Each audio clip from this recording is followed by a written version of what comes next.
Now. All right. Good morning. This is the 22nd of April. This is the redo of the Clark County EMS PCEP for April. We had some recording difficulties with the live version, so we're re-recording this. Today's topic is big surprise: current pandemic COVID-19. COVID-19, according to the CDC, symptoms of COVID, which is a coronavirus related to the SARS coronavirus. Symptoms range from very mild, including some persons with no reported symptoms, to severe symptoms, including illness resulting in death. Current COVID fatality in Clark County for March and April is essentially limited to the older population and elderly. It's 27% fatality rate in persons with COVID-19 who are greater than 85 years of age. 3 to 11% in persons between 65 and 84. We had one person under the age of 50 with a death, and no patients under age 30 with deaths. First case, U.S. case of COVID-19 was reported in Snohomish, Washington on January 21st. Our first local case in Clark County was on March 6th.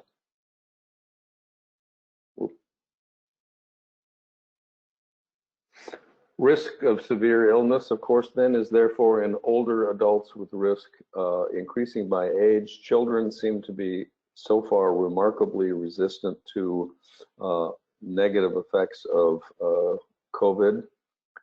Persons with chronic medical conditions such as heart disease, including hypertension, diabetes, and lung disease. The COVID is most commonly spread by coughing, sneezing, close personal contact, touching an object of service with a virus on it, and then touching your mouth, nose, or eyes before washing your hands. Rarely there is fecal contamination, which means that it would be orally spread. Primary method of spread is thought to be secondary primarily to respiratory droplets. People are most contagious when they're most symptomatic. Some spread may be possible before people show symptoms. An interesting thing which has not really seemed to pan out in the United States, but in several European countries, patients who were otherwise asymptomatic often complained of loss of smell or loss of taste. I haven't seen that reported in the United States to any extent, however. Right now, COVID screening, which is being done on several levels, first by CRESA, as the call taker is taking input from the reporting person, and then by EMTs as they assess the patient. Positive COVID screening would be history of a fever, and a fever can be either confirmed by a thermometer at the home or confirmed by EMTs with a thermometer.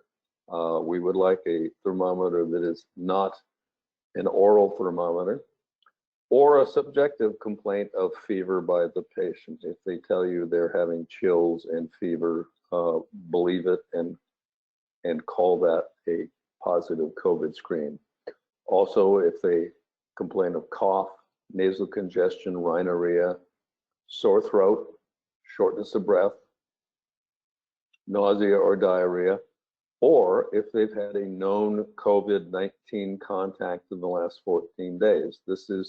This would all be positive COVID screening, any of these findings. Generally speaking, persons who have been positive for COVID have had one or more of the subjective findings.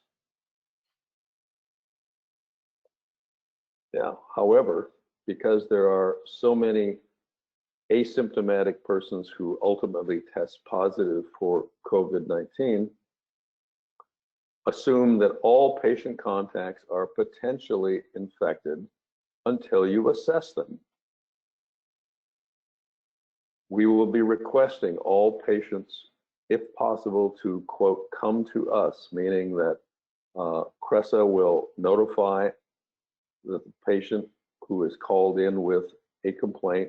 Can you meet the EMTs at your front door or outside the house? This gives you a good screening already that the patient is not critical if they say yes. However, obviously in nursing homes or in persons who are significantly ill or who are not ambulatory at the time, they cannot meet you at the door. We would then make verbal contact with the patient with a 6 foot, at least 6 feet away, with the first EMT having wearing appropriate PPE for the initial evaluation, and then that EMT will decide what other help he or she needs.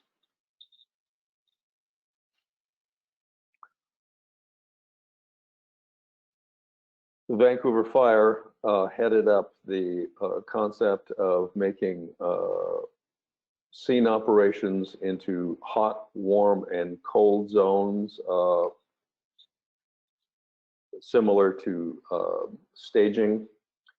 The hot zone is the 6 foot radius around the patient. Only responders and necessary equipment for patient treatment shall be in this zone.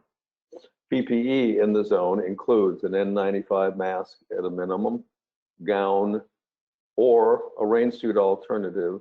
Many of the gowns are in short supply, and a PVC rain suit would be an acceptable alternative, and it can be cleaned and sanitized, sterilized after use and be used again. Also fits better. The gown and rain suit is necessary if there's COVID-like symptoms and you're going to have aerosol procedures. Also gloves, face shield, and goggles, or face shield or goggles. The warm area is the area immediately outside that 6 foot hot zone. Equipment and responders stage, and they're ready to respond into the hot zone if needed. PPE in the warm zone includes gloves, eye pro, surgical mask at a minimum, and have the N95 or higher, either an N100 or an APR or a PAPR mask and gown rain suit ready to don if needed, if called into the hot zone. Cold areas, the area has been defined by situational awareness and factors of the scene. It is outside the warm area and significantly away from the patient. PPE shall be ready to don if needed at that time.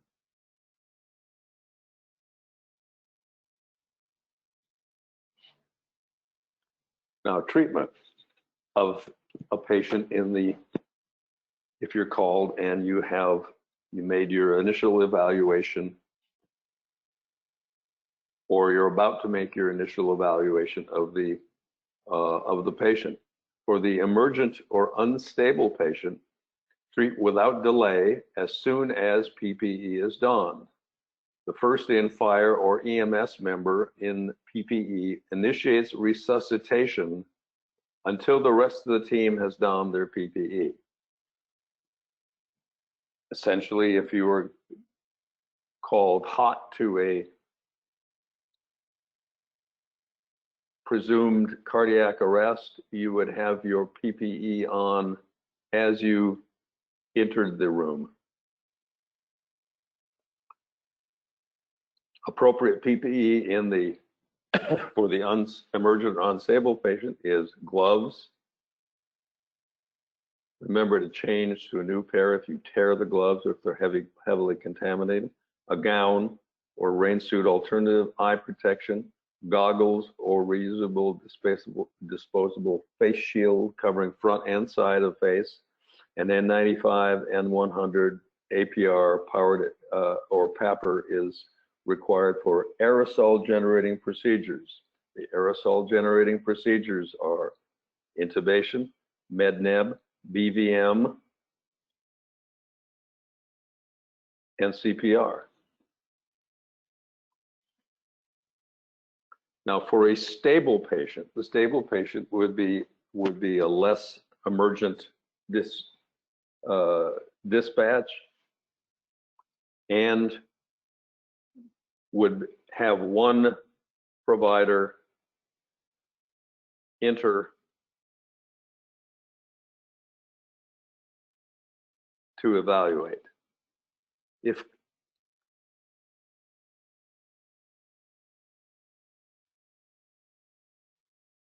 in the stable patient, if you suspect COVID-19, particularly through the history and observation, and the patient wishes to stay at home, and they meet criteria to leave at home, attempt to contact medical control or the patient's primary care provider if they're in a adult family home or a nursing home for direction of home isolation and treatment versus transport to the hospital. However, this does not apply if the patient has another chief complaint that requires treatment and transport. So this is not an EMS refusal of service protocol. It's intended for the patient who can be appropriately left at home by their own decision after contact with medical control or their PCP. If medical control says that it's okay to leave the patient home and the patient agrees, then you obtain a refusal and document the orders in the EPCR. Only one provider in proper PPE is needed for direct contact with the patient in this case. This will minimize exposure. Now I'm going to move ahead and discuss what patients are not safe to leave at home, which is probably makes more sense for you.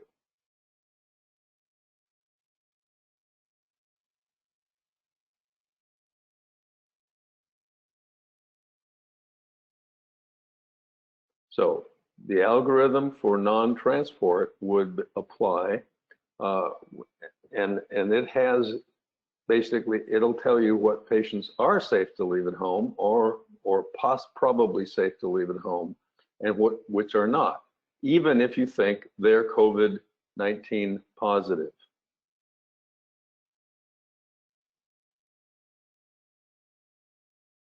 So the patient who is not safe to leave at home would be the ones who do not meet the criteria for leaving at home. So if their age is less than 18, because children, even though they seem to be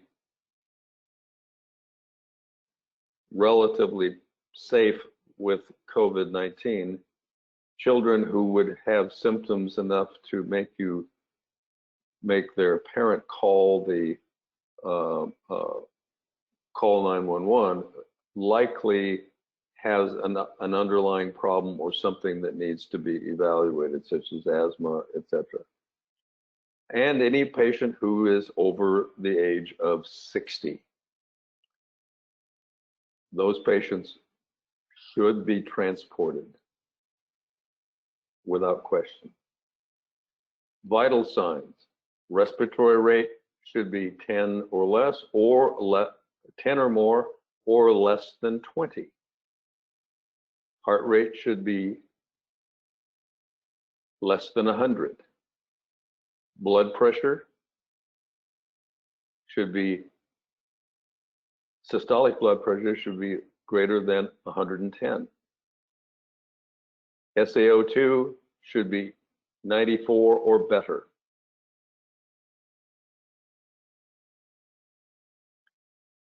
So anyone who does not meet those vital sign criteria should be transported. Any one of them. The patient has to have the ability to ambulate. The patient has to have adequate decision-making capacity. So a patient who's having a psychotic break does not fit this. A patient who is intoxicated may not be able to make decision or on drugs. Now, also there are exclusion criteria, absolute exclusion criteria. So the patient must not be complaining or have a history of a recent history of syncope. That can't be the reason that they called 911, even if they're feeling fine at the time. Altered mental status must be transported. History of diabetes, congestive heart failure, COPD, asthma, immunocompromised, or currently pregnant. These are all related to significant problems with COVID and obviously significant other health problems. Concern by on-scene EMS personnel that it would be unsafe to leave the patient. If your evaluation of the home is that it's unsafe for the patient, if there's no food available for the patient, obviously those patients could not be left at home. They must be transported.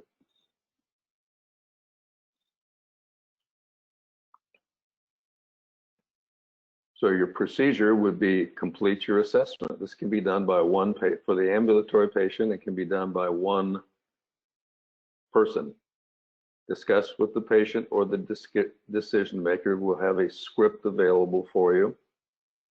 Connect to other resources. We have a home care packet to leave for the patient. And if there's any question, of course, this has to be cleared by the online medical control or the EMS physician for the day. If the patient doesn't meet or meets criteria to be transported, obviously you proceed with your usual care.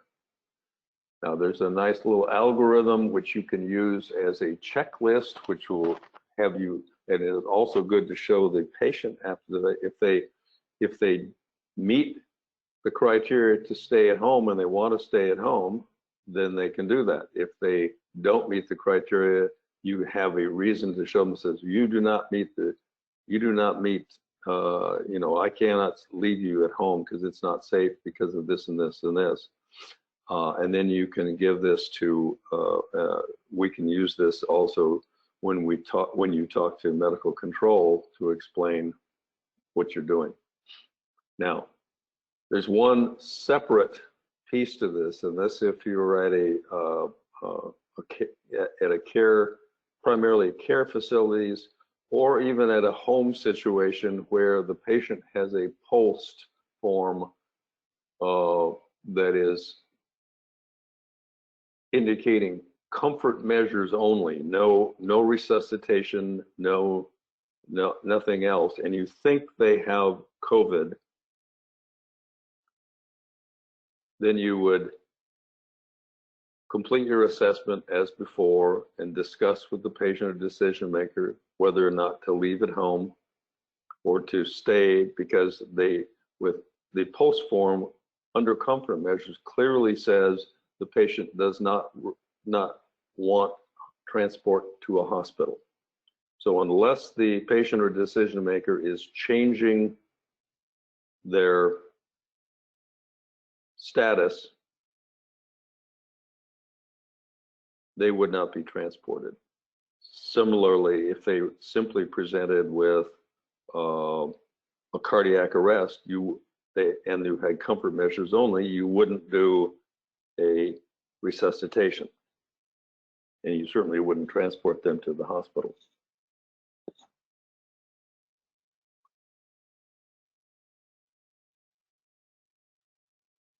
Now, I'm going to go back to,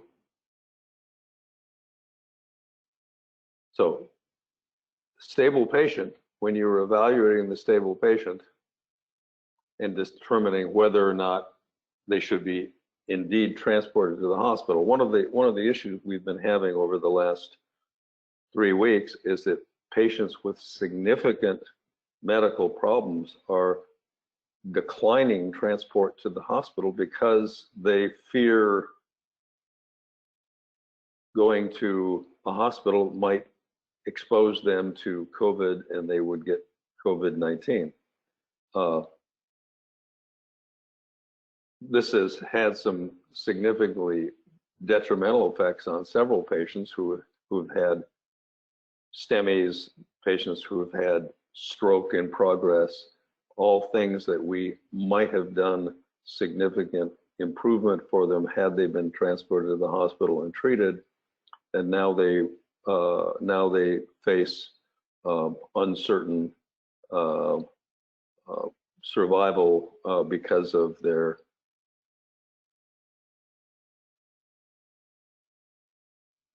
cardiomyopathies or fully developed strokes. When you're evaluating the patient, if the patient has, quote, come to you and you're the single evaluator, gloves, gown, or rain suit, if droplets or secretions are obvious or anticipated. So if the patient is coughing significantly or has significant sneezing and runny nose, you certainly would suspect droplets and secretions. You'll see them. Respiratory protection, a minimum of a procedural mask or surgical mask. That's a minimum, and you should stand away from the patient while you're talking to them. If you're on top of the patient, put on and they're having any of these obvious secretions and droplets, put on an N95 mask. Eye protection, goggles, or reusable or disposable face shield that fully covers your face, front and sides of the face. Anytime you're doing anything that is required for aerosol, that will be an aerosol generating procedure, wear your N95 mask or a PAPR or AP.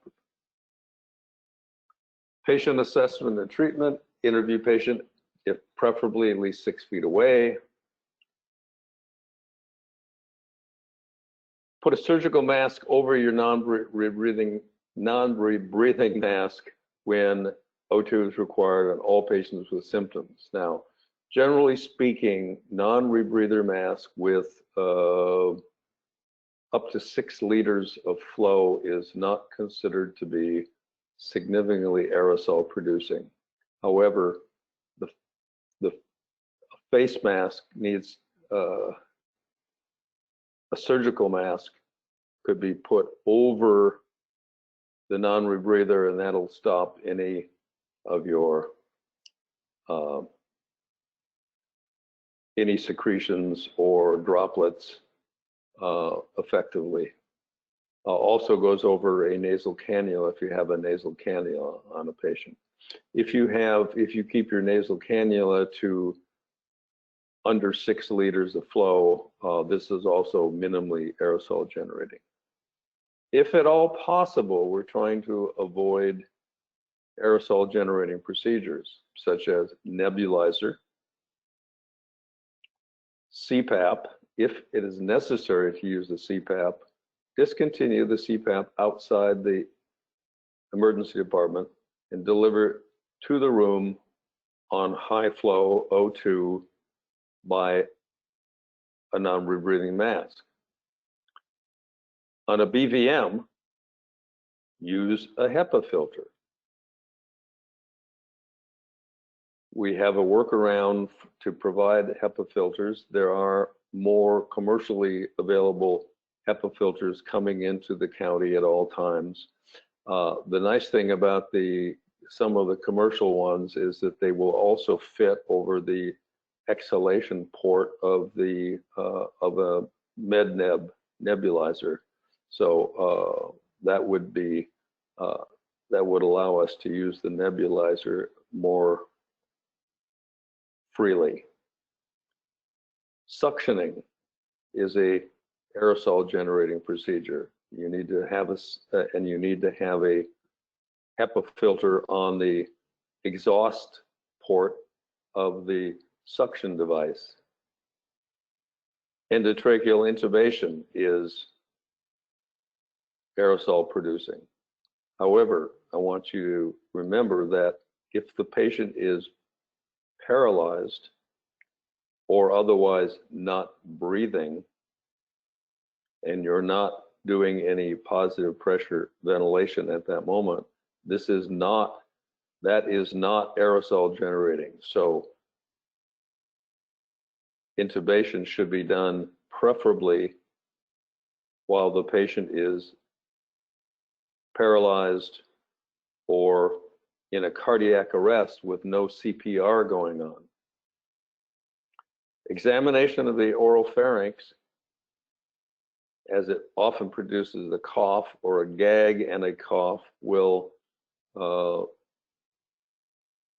is considered an aerosol generating procedure. Any high flow O2 treatment should have a HEPA filter or a mask over the device now. But if we keep O2 down to 5 liters nasal flow and minimum amount with a non-rebreathing mask as well. Now, if the patient requires a bronchodilator, and if they have and particularly if they have a history of asthma or COPD and a history of using a bronchodilator at home in the past, consider using the patient's own MDI, unless, of course, they have exhausted the MDI already at home. If they use the MDI, or if you use their MDI, bring it with you to the hospital. It's preferable to use the MDI prior to transport and in open air because they cough. Obviously, if you're transporting, you have to deal with that. Now, if they definitely need a MedNeb, do not deny them a MedNeb. If it's necessary, use it. It's preferably to use it at home before you transport, to use it in the open air, to exercise caution in a closed space like the ambulance, and keep high air flowing through it, even with the door open. Obviously, you can't do that while transporting. If you're using it in transport, stop the MedNeb on arrival to the tarmac of the emergency department. Bring the patient into the ED on high flow O2. Try to put a mask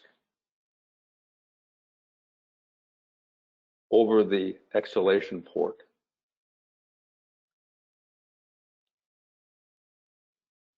Also consider early use of other alternatives for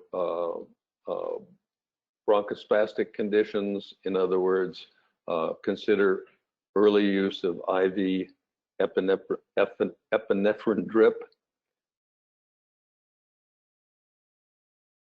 Also consider in status asthmaticus magnesium early.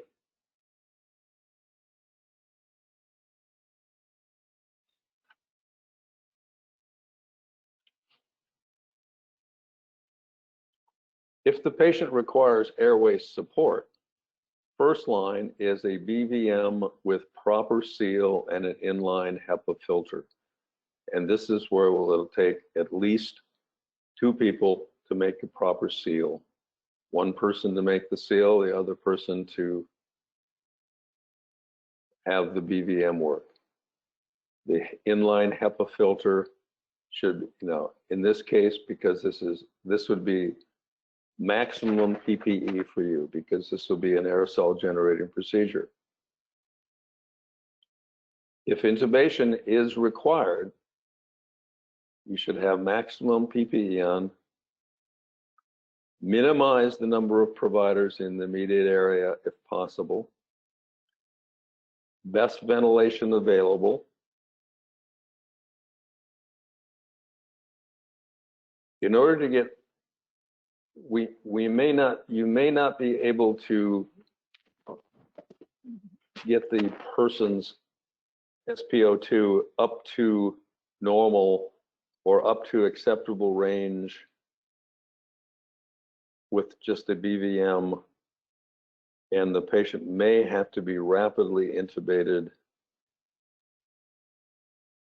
with paralytic.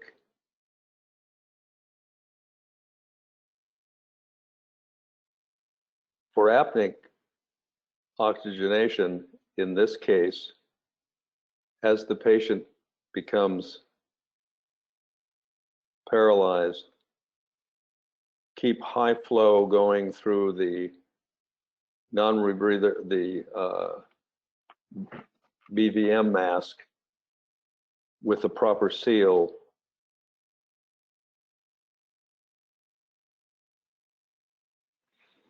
Always remember that mechanical ventilation of any sort requires an inline HEPA filter. Couple of precautions. In cardiac arrest, if you already have an I-gel in place and it's functioning well as by your SpO2 and your PaCO2, there is no need to use an endotracheal tube. Transport that patient, and generally the emergency physicians let them know you are bringing the patient in with an I-gel in place, and they will meet you on the tarmac and essentially intubate the patient at that point. If you do intubation, I would prefer that you do it with a video laryngoscope, which decreases your risk of aerosol contamination a bit and also increases the chance of first pass success. Also, the most experienced operator should do the intubation and aim for first pass. Generally speaking, if you should be able to do the intubation when you're ready to go. You should be able to do that intubation within 20 seconds. Now, a couple of comments about cardiac arrest. Our experience so far has been that patients do not primarily present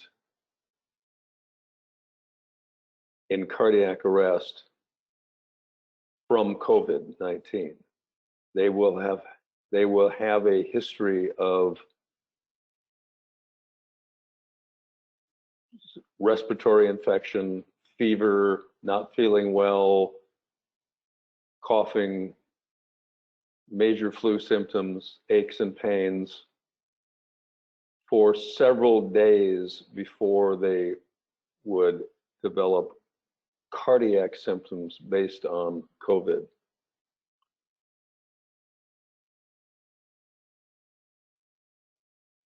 So for cardiac arrest patients without, as you're taking the history from the bystanders or the caregivers, cardiac arrest patients who have no known recent fever, respiratory illness, or no suspicion of COVID, just simply follow your general cardiac arrest procedures.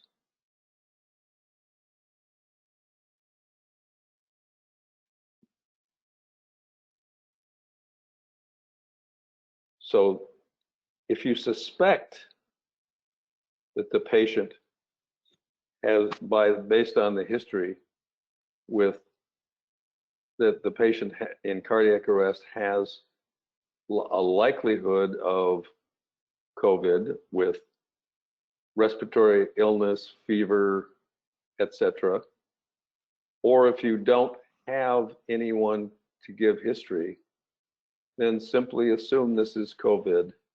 And the differences are: apply your patches quickly and before you begin CPR. Remember, CPR is a aerosol producing procedure. Analyze early. Defibrillate shockable rhythms early. Any patients in cardiac arrest with an initial rhythm of ventricular fibrillation should have full efforts at resuscitation, including then CPR, electrical defibrillation, ACLS drugs. I would also consider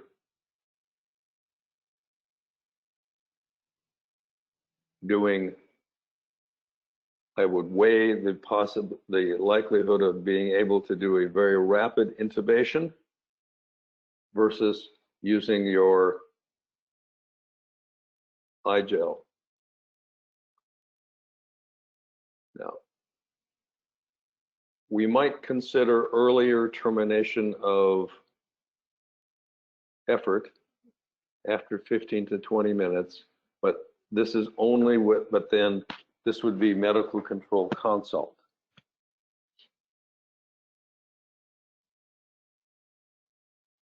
Now, for patients who are in asystole or PEA, particularly if it was unwitnessed,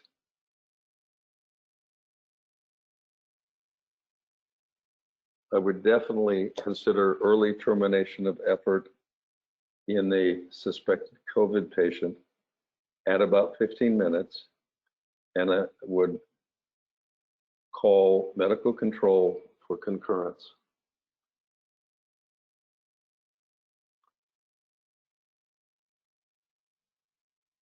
Again, we'll mention that the preferred airway, because of the speed of being able to do this, is an I-gel with a HEPA filter, although if you elect to intubate,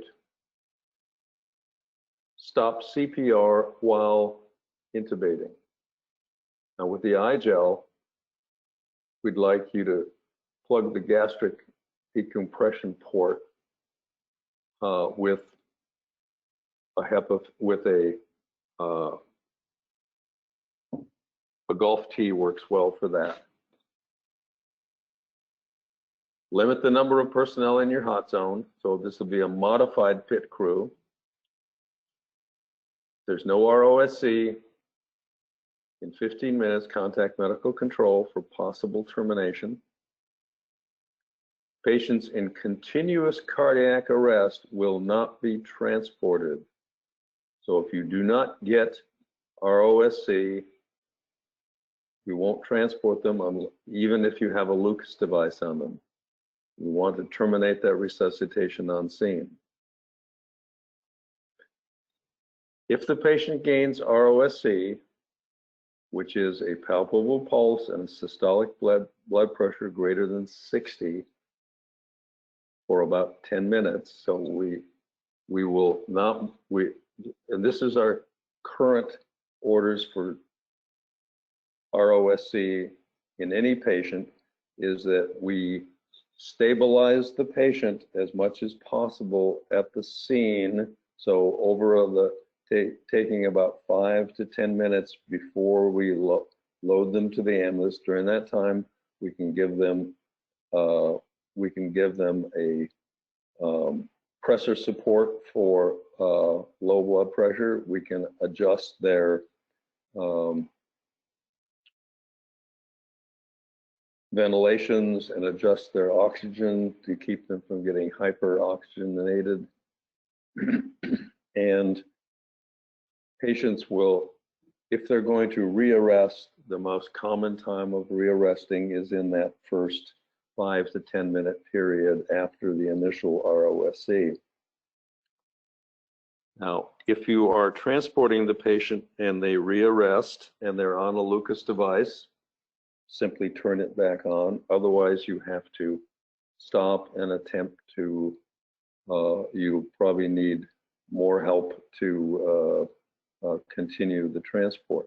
If the patient is unable to be resuscitated, as you arrive at the emergency department or just before you arrive, inform them that the patient has rearrested and that you do not have ROSC, and the physician will meet you on arrival and will determine whether they will continue resuscitation attempts or pronounce at that time. Limit providers in the patient compartment to essential procedures. Family and friends should not ride in the transport vehicle. If they do, for somebody, if you can't leave them at the scene or if they can't follow another way, they should wear a face mask. It's informative to let the patients know or the family know that the emergency department personnel will not let them into the emergency department to be with the patient.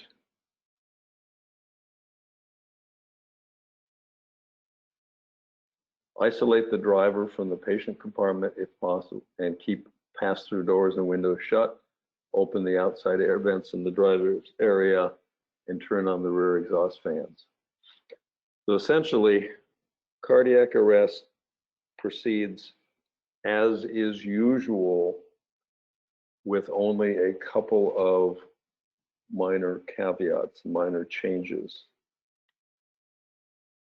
If you have any questions, be sure to let me know. Alert the hospital of impending arrival of a possible COVID-19 patient of any sort. Let them know that that they have passed their COVID screen, in other words, failed it, that there is something that makes you think that they have COVID. Better to hedge on the side of over triage. Any patient you are transporting that you think would be COVID-19, put a surgical mask on the patient, procedural mask. Patients that you do not believe to be COVID-19 will be masked on your arrival by the emergency department nurse. Document patient care after you've completed transport. Remove your PPE and perform hand hygiene. See your look in your county operating procedures for and your own agency's SOPs for cleaning of transport vehicles and cleaning of your equipment.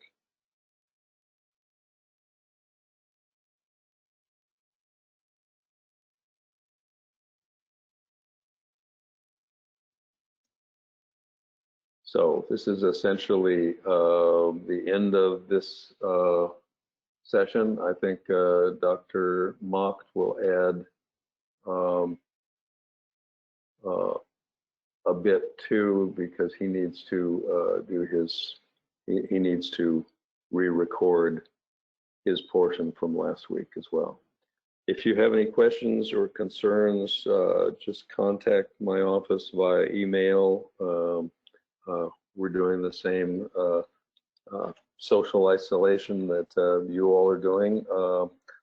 So far, this has worked very well. The number of positive cases and hospitalized cases in Clark County it's been very stable over the last week, and I think at this juncture we've probably hit the peak and are totally in a flat line right now. All right, with no other, like I say, contact the office if you have any concerns or questions. Thank you.